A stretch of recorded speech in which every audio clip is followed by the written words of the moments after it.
Iya dok.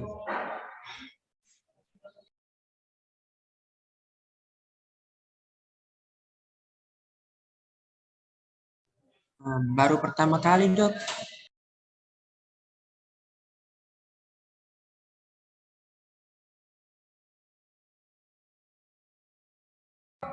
Belum pernah dok.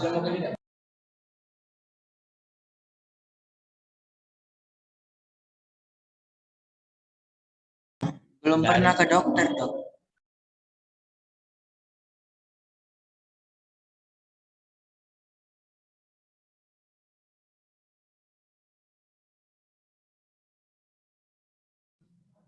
Untuk ekonomi lancar ibu, baik ibu.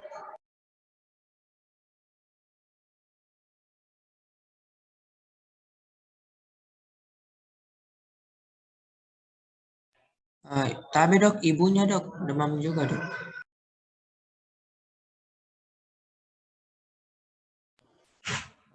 Tapi dok sudah 3 hari dok.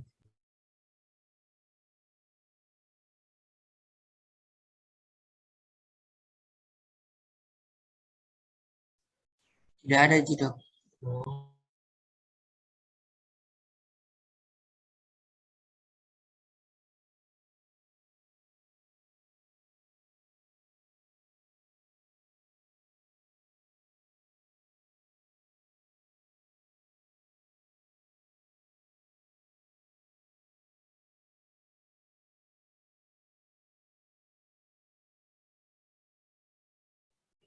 Tapi dok normal ji dok. Iya dok. Eh,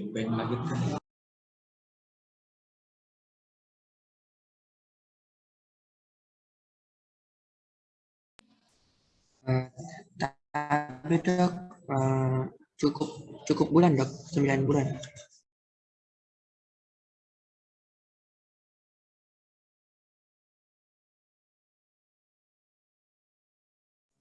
Kalau untuk air ketuban tidak dok.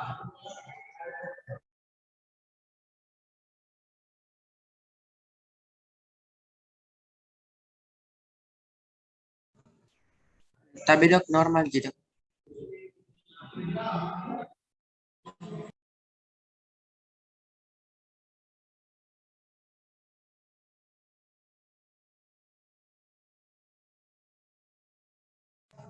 Kalau untuk ASI, untuk akhir-akhir ini ibunya asinya kurang dok. Eh, iya dok, sedikit keluarnya dok.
Tapi dok mungkin tidak ada dok.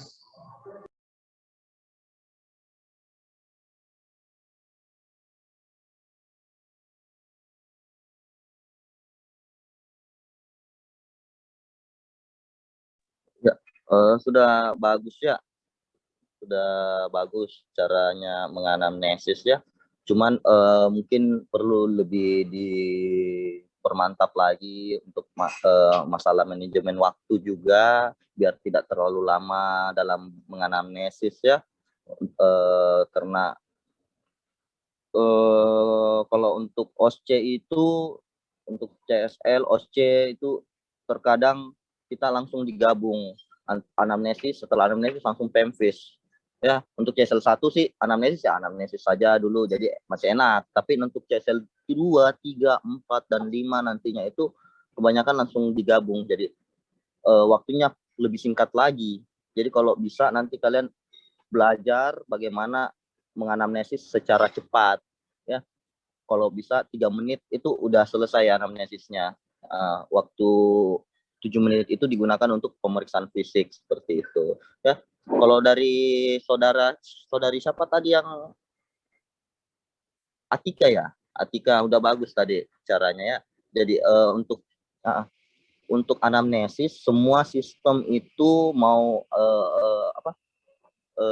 neuro, mau kardio, mau sistem yang lain digestif atau bedah itu hampir sama semua tekniknya. Yang pertama pasti selalu kita ucapkan salam. Pasien masuk, kita berdiri menyapa pasien, Assalamualaikum Pak, Bu, perkenalkan dirinya kalian dulu. Perkenalkan, saya Dokter Andras yang bertugas pada poli pada pagi hari ini. Silakan duduk Bapak. Ya. Setelah itu tanyakan, kalau boleh tahu dengan Bapak siapa, dengan Ibu siapa, ya identitas. Kita masuk mulai identitas. Oh namanya siapa Bapak, umur berapa, jenis kelamin kan tidak perlu ditanyakan, kita langsung lihat dia datang masuk kan, oh laki-laki, oh perempuan, tidak usah ditanyakan seperti itu. Bedanya anak dengan anamnesis di sistem yang lain itu karena di anak kita perlu menggali tentang riwayat kehamilan sebelumnya, tentang bagaimana tumbuh kembangnya, bagaimana imunisasinya, apakah sesuai dengan usia atau tidak, ada hambatan. Itu bedanya. Kalau yang lain itu hampir sama semua ya. Jadi setelah identitas kalian tanyakan, kalau boleh tahu Bapak ada perlu apa datang ke sini, nah seperti itu. Terus gali, yang pertama kita gali itu ya itu keluhan utama dari pasien. Pasien datang dengan demam, kita gali demamnya. Pasien datang dengan batuk, gali batuknya dulu ya. Mulai dari onset atau lamanya atau waktunya, sudah berapa lama, oh demam sudah berapa lama Bapak anaknya, sudah 3 hari Dok, oh kalau boleh tahu demamnya itu naik turun atau tidak, atau terus menerus. Naik turun artinya itu kadang pagi dia demam, siang tidak, sore tidak, malam baru demam lagi, atau dia terus menerus. Oh terus menerus Dok, tidak pernah turun-turun demamnya walaupun sudah diberikan obat paracetamol misalnya, tidak turun-turun juga Dok, paling turun 1-2 jam turun, tapi setelah itu langsung naik lagi demamnya. Nah itu terus menerus itu ya. Jadi frekuensinya kita tanyakan ya. Setelah onset frekuensinya. Nah, setelah itu ini sudah berapa, baru 3 hari atau sebelumnya pernah juga Bapak, kan ada anak apalagi yang kasus-kasus D, misal hari ketiga 4 itu kadang pasien bebas demam, tapi pas hari kelima langsung demam lagi. Nah, seperti itu. Jadi kita gali lagi, tanya ulang lagi, demamnya memang pure baru 3 hari ini atau minggu lalu sempat demam juga, seperti itu ya. Nah, itu istilah dari akut kronis pada daftar kliniknya kalian, maksudnya tujuannya seperti itu. Setelah dari onset, frekuensi, bagaimana terjadinya, apakah pernah terjadi sebelumnya atau tidak, kalian tanyakan. Dia di demamnya ini diperberat pada saat beraktivitas tidak, atau walaupun istirahat dia tetap demam. Kan ada kasus seperti itu, kalau lagi berbaring diam-diam santai enggak terlalu naik demamnya, tapi kalau terlalu banyak gerak malah bikin tambah tinggi demamnya. Nah, baru kalian tanyakan ada tidak jangan langsung tanyakan tentang pengobatan ya. Kita tanyakan dulu, gali lagi. Kalau sudah kita rasa cukup dengan demamnya, kita tanyakan penyakit penyerta dulu ya, tidak langsung penyakit dahulu, riwayat penyakit penyerta dulu. Jadi setelah keluhan utama kita gali, kita tanyakan ada tidak keluhan penyerta yang lain. Kalau boleh tahu ada keluhan lain tidak? Batuk mulai dari kepala, sakit kepala, pusing turun ke mata, adakah sakit mata, atau sakit telinga, turun ke hidung, adakah pilek, turun ke mulut, adakah batuk, adakah seriawan, adakah nyeri menelan, ya, terus turun ke daerah dada, adakah sesak nafas, turun ke lambung, adakah nyeri ulu hatinya, atau adakah mual muntahnya, terus turun ke daerah perut lagi, bagaimana buang air besarnya, bagaimana buang air kecilnya. Nah, itu untuk menggali riwayat keluhan penyerta. Ya, kalau dia bilang ada batuk, semisal tanyakan, atau ada batuk pilek dok, anak saya sudah berapa hari, yang mana duluan, apakah batuknya duluan baru demamnya, ataukah demamnya dulu baru batuknya. Itu ya, semisal dia ada muntah-muntah, tanyakan muntahnya duluan demamnya atau duluan muntahnya. Siapa tahu ternyata dia muntahnya sudah dari 5 hari yang lalu atau 1 minggu yang lalu. Nah, seperti itu. Ya. Setelah keluhan penyerta baru kita masuk ke riwayat penyakit dahulu. Sebelumnya Bapak Ibu pernah tidak anak tak seperti ini juga? Ataukah ada riwayat penyakit yang lainnya mungkin semasa kecil? Apakah ada riwayat penyakit jantungnya? Atau ada riwayat alergi makanannya atau alergi yang lain mungkin Ibu, Bapak? Semisal alergi cuaca dingin, kan tidak selamanya alergi itu dari makanan saja, bisa dari hal yang lain juga. Nah, kita tanyakan riwayat penyakitnya, baru kita masuk ke riwayat penyakit keluarganya. Di keluarga ada tidak yang mengalami hal yang sama saat ini? Nah, kita kalau dia bilang ada, oh siapa? Tanyakan siapa? Oh kakaknya. Sudah berapa lama demamnya? Misal, oh sudah 1 minggu. Oh ada batuk juga anunya, kakaknya. Ada kemungkinan bisa gara-gara itu infeksi dari kakaknya atau menularkan ke adiknya. Tuh, kita tanyakan juga bagaimana lingkungan rumahnya. Kita tinggal di daerah mana, itu gunanya alamat. Kita tanyakan alamat karena kita mau tahu, oh dia tinggal daerah Antang sana, tempat misalnya pembuangan sampah.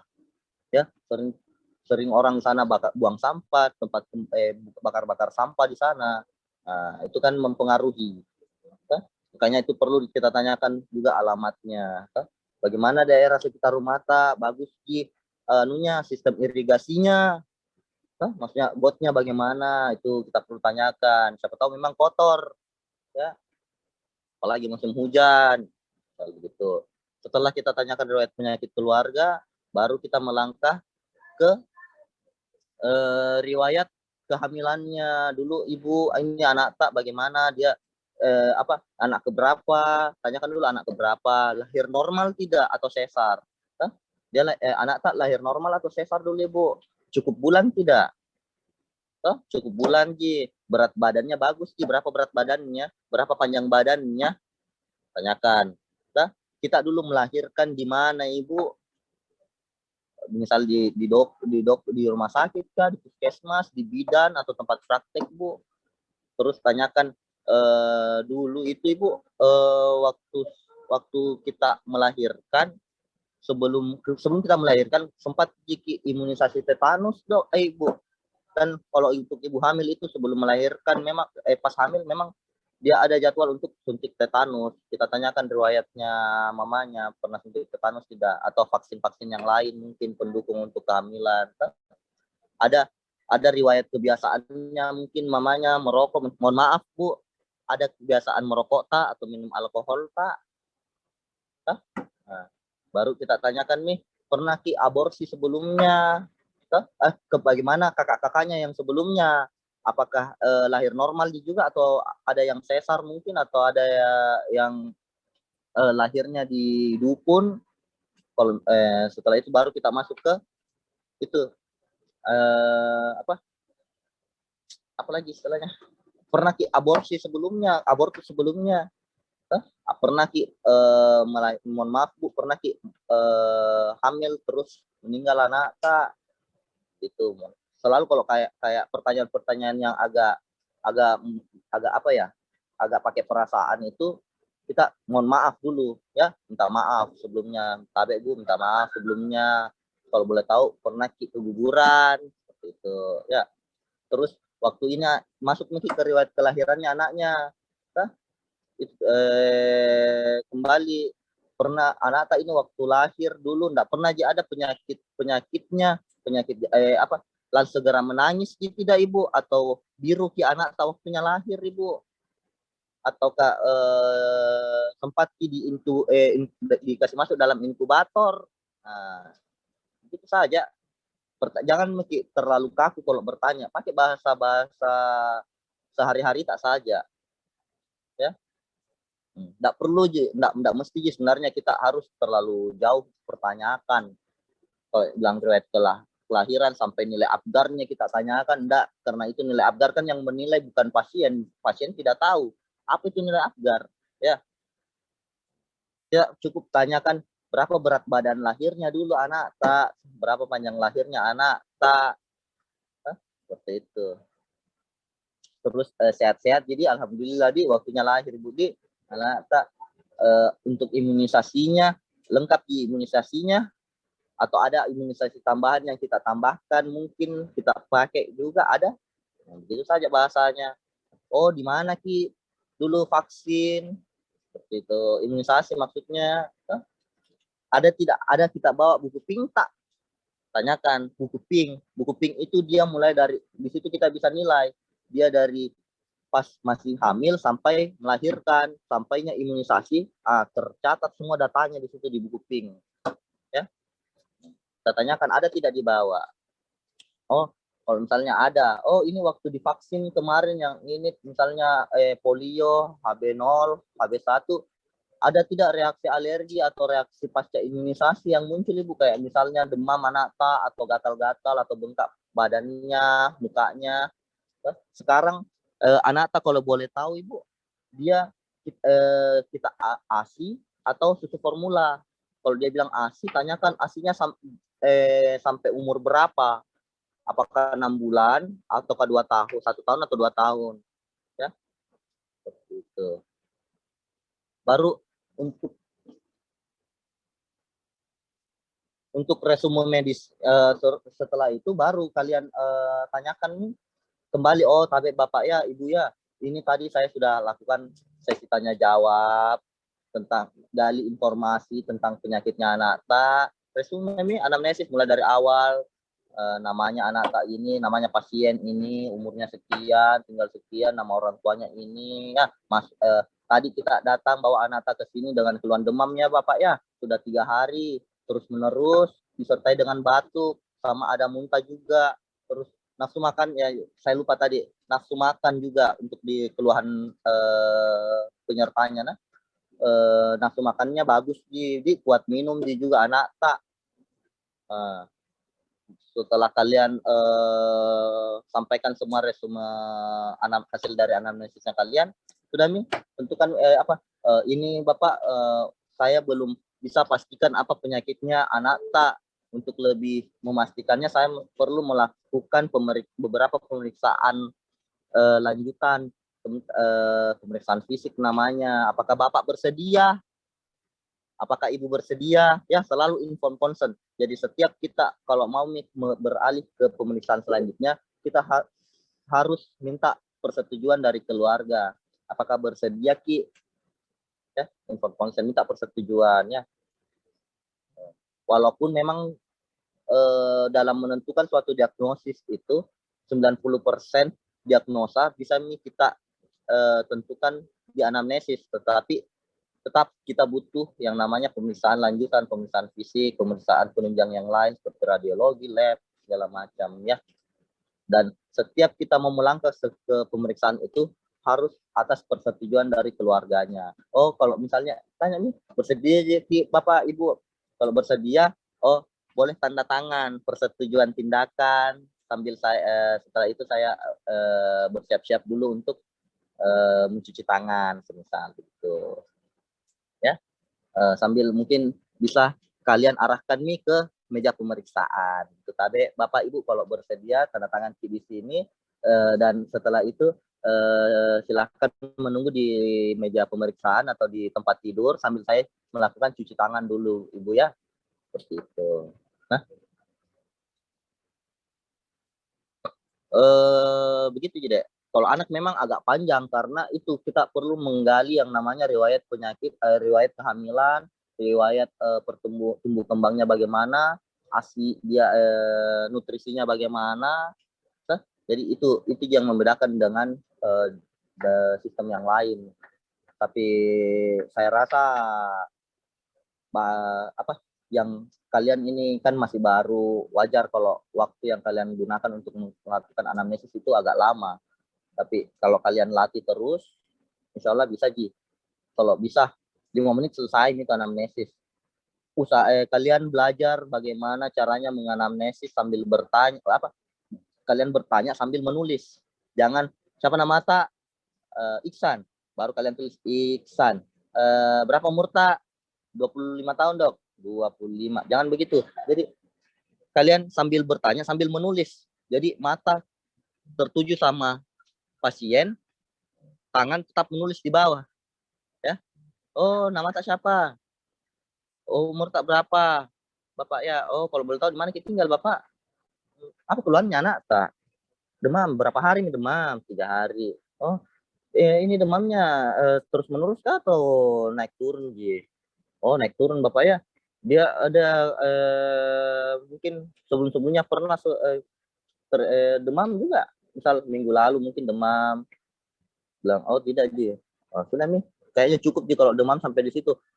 Jangan lupa Pak juga. Kalau anak-anak selalu tanyakan riwayat kejangnya. Itu di keluhan penyerta. Ya, wajib itu. Nggak pernah di step, anak tak ada riwayat step atau ada riwayat kejang. Ya,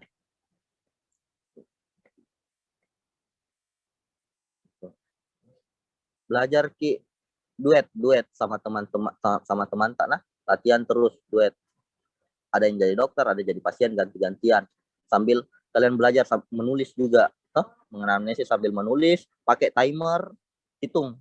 Bilang, weh, saya menganamnesis 8 menit. Waduh, bagaimana ini? Harus gak persingkat lagi nih. Kalian persingkat, tetapi poin-poinnya yang penting itu ada di dalamnya. Ya, mulai dari keluar utama, demam berapa onset, frekuensi, terus akut kronisnya, baru masuk ke penyakit penyerta, ada batuk, penyakit penyerta mulai dari atas sampai bawah, mulai dari kepala, mata, telinga, hidung, sampainya perut, sampainya kencingnya. Paham Jide?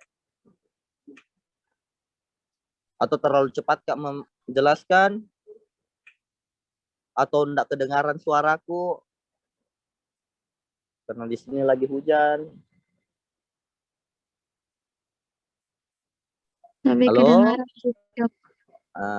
Atau jelas Ki tidak? Paham, Dok. Jujur Ki, jelas atau tidak? Mengerti Ki atau tidak? Kalau enggak mengerti bilang memang Ki, karena kayaknya habis waktu tadi.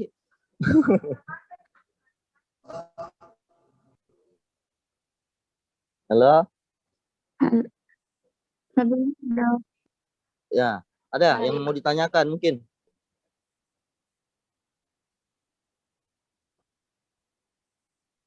Halo?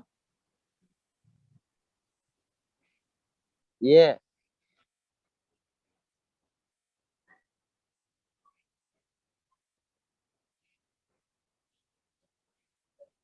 Oh, wajib. Wajib. Wajib banget. Ya, wajib. Ada ada ada itu kalian bisa tanyakan di keluhan utama juga. Maksudnya kalau kalian sudah tanyakan tentang demam tuh, misal demam sudah berapa lama onset tuh, terus dia naik turun atau tidak, terus ini demamnya ini disertai dengan kejang atau tidak Bapak, bisa begitu ya. Kalau dia bilang tidak, bisa kalian langsung lompat dulu, tapi lompatnya sekali saja, bilang oh sebelum-sebelumnya ada riwayat kejang tidak Bapak. Kalau misalnya dibilang tidak ada Ji, kembali ke gali lagi demamnya. Kalau misalnya kalian sudah cukup dengan sampai di situ, tidak masalah.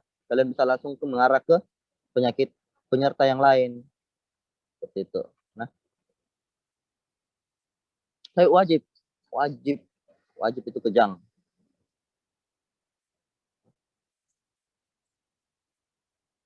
kalian wajib menanyakan juga kuat minumnya. Anak tak mau ji minum, kuat ji menyusui.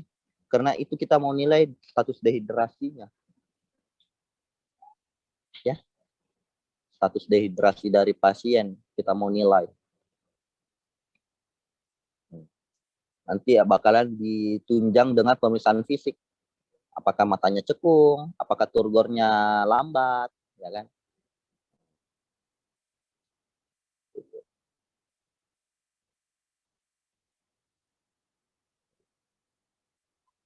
Empat. Oke dek, mengerti, paham? Ada yang mau ditanyakan lagi mungkin?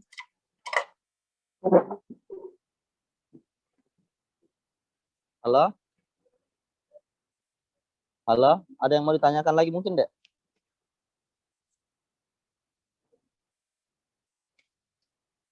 Halo? Oh, nggak ada ya? Oh.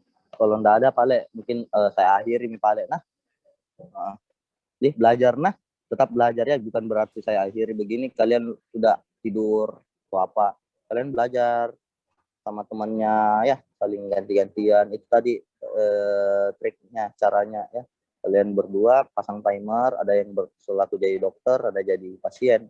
Nilai waktunya kalian di situ. Kalau kalian merasa masih kurang, kasih persingkat lagi. Tapi bukan berarti mempersingkat artinya ada kalian hilangkan, tidak. Dalam artian mungkin dari cara kalian menyampaikan lebih bisa, mungkin lebih cepat caranya kalian bertanya toh. Nah, biasa itu kalau masih awal-awal yang kasih lama kita karena itu menulisnya. Kalian masih kaku bertanya sambil menulis, itu kalian latih. Ya. Paham ya? Nah, saya akhir ada masalahnya, ada kegiatan kerja yang lain. Coba Anda ada Ji, saya lanjut juga ini. Nah, habis waktunya tah? Iya, habis Mika atau belum? Iya, Pak Dana. Terima kasih ada ya belajarnya, semangat belajarnya. Assalamualaikum warahmatullahi wabarakatuh.